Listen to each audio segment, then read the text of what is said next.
remain to be in the business for long term. Sustainability reporting can be also used as a very good tool to communicate with your stakeholders and build that trust. Because we are also, we have to think that businesses also needs trust with their stakeholders to thrive on.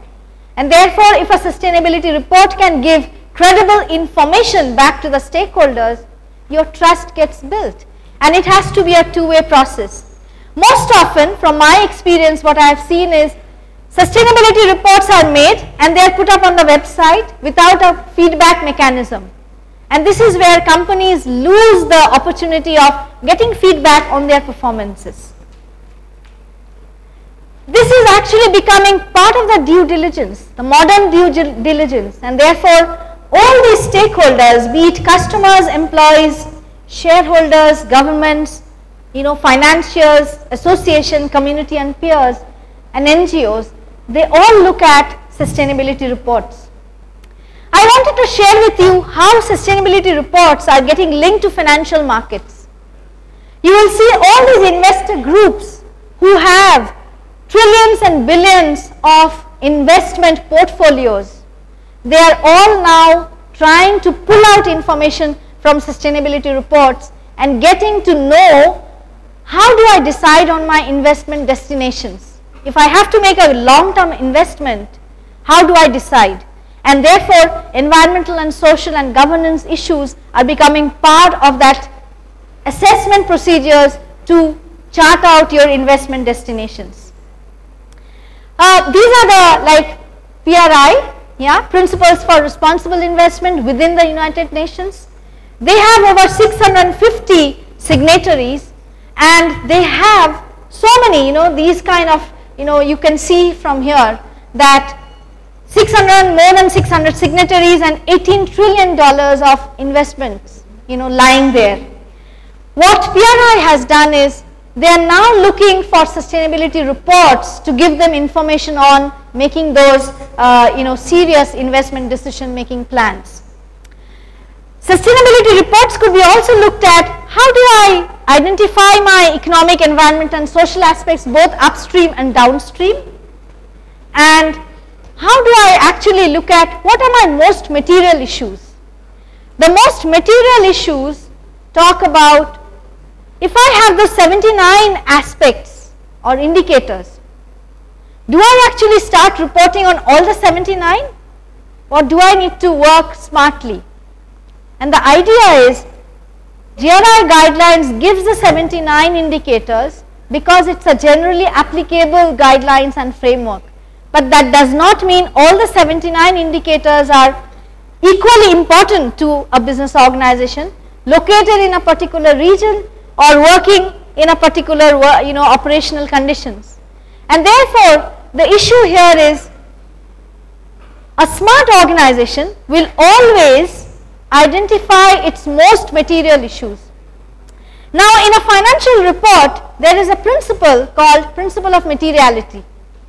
It's the same principle which is used in a sustainability report to evaluate which are your most material issues on environment, economic and social aspects. And then only you look at taking the 10 out of them to make a sustainability report. What is happening now is that sustainability reporting is actually, increasing by the year. So the G250s and N100, the top 100 companies, are all developing their sustainability reports. In emerging economies like India, Brazil, and China, India is not even in this map. It's quite embarrassing for me when I show this slide that India's reports are not even evident here. If you go to the website of GRI, there will be a couple of reports put up on the website. But I am aware that there are 35 companies in India who are making reports, but it's not evident. In Brazil, you see that the number is shooting up. There are more than 150 companies making sustainability reports and making a disclosure that they follow an international guidelines, which is GRI. The next one is South Africa. An interesting thing in South Africa which has happened recently is their stock exchange, the Johannesburg Stock Exchange, has made sustainability reporting mandatory. So that means if you are a listed company, you will have to submit a sustainability report based on GRI. Yeah. Government actions. There are many proactive government, including the Swedish government, who committed in the year 2007 saying that all the public companies of Sweden are going to develop sustainability reports. That's not a mandatory, but that's a voluntary commitment made to the world, you know. The Danish government has made sustainability reporting mandatory, and what they have done, and I think in the Netherlands, the Ministry of Economic Affairs, what they have done is they have evaluated sustainability reports as a benchmarking tool. Yeah. So this is the way that governments are now starting to look at sustainability reports. And in India, what is happening, Ministry of Corporate Affairs, many of you may be aware or not aware that they have launched the CSR guidelines in 2009 in the corporate week, and the President of India was there to launch that guidelines. The CSR guidelines is now asking corporations to disclose information and come up with a report on how they have imbibed sustainability. Yeah. So in India also, although it's still not mandatory, it's still at a voluntary level, but you see that the government is taking some kind of leadership to move this forward. I will not go into this, but I would like to actually explain to you a little bit about the reporting standard, that how this reporting standard has got developed. You were even in the announcement, it was said that this public lecture series would be on sustainability reporting based on GRI. Yeah, and therefore I am accountable to you to explain what is GRI. GRI is Global Reporting Initiative, so it's the GRI. This got developed in 1997, and then it became an UN collaborating center.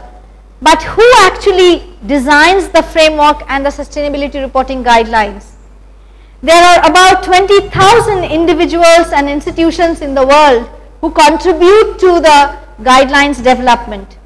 The secretariat is very small, and I am part of the secretariat of GRI.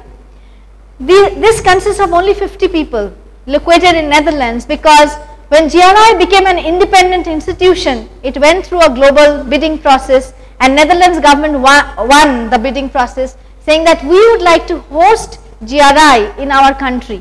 Yeah, and that's a support which has come, but this does not mean that GRI is a Netherlands initiative. This is very much a multi-stakeholder initiative from all parts of the world, and there are the governance structures such as the stakeholder council members, the technical advisory committee, and the board. We have Dr. J.J. Irani. We had actually Dr. J.J. Irani as one of the board members from India. Now we have Mr. Kishore Chawkar from the Tata Industries as a board member to GRI. So this is a governance structure. I would also request all of you to look at the website www.globalreporting.org. You can actually, as individuals, maybe enroll yourself, and you will get newsletters, every day, every month, to find out what is happening in the world of sustainability and reporting. Yeah. GRI has contributed to the public framework, which is a public good actually. So GRI does not charge or gets a fee for anyone who is using the guidelines. Our main motto is that sustainability reporting should become as comparable, as useful, yeah, and as important as a financial reporting. Yeah. And therefore, what we are doing today and we are going to continue to do is that deliver these kind of frameworks which are useful to everyone. So you have also these kind of publications and research and development publications. There are different sectoral supplements which are very useful. When you talk about different companies, from different sectors, you have material issues mentioned in the sectoral supplements.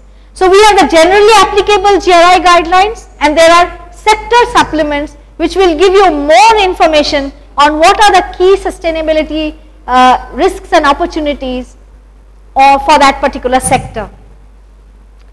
So the numbers are growing, and I am not going to take you, and these are the, the kind of industrial sectors, business sectors who are, taking up sustainability reports. You see at the bottom, which is very interesting, financial services companies, they are the biggest reporters, and they find it very interesting that sustainability information should become aligned to financial reporting. And financial services, these companies are looking at how do I actually look at my credit lines, and therefore do I have a mechanism to put environment, social and economic issues as an assessment of my credit lines? How do I identify my product portfolios, and therefore do I need to just serve to the elite, or do I need to also get into microfinance? These are the kind of topics that financial services are now addressing.